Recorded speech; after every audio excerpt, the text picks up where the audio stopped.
Bogamati society লগতে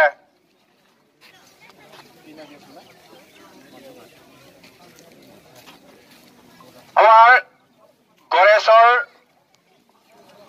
উন্নয়ন খণ্ড অৰ্থাৎ পিনাৰডি তৰফৰ পৰা NRLM তৰফৰ পৰা আমাৰ বাক্সা জিলাৰ প্ৰশাসন বিভাগৰ পৰা বগামাটি বনবস্থলী কেইটামান জনাব বিচাৰিছো যে বগামাটি বনবস্থলী বনভোজ খোৱাৰ সময় ৰাতিপুৱা 9টা বজাৰ পৰা আবেলি 4টা বজালৈকে সীমা বান্ধি দিয়া হৈছে। সেয়া আপোনালোকক সময় লক্ষ্য ৰখাৰ কাৰণে অনুৰোধ জনাইছো।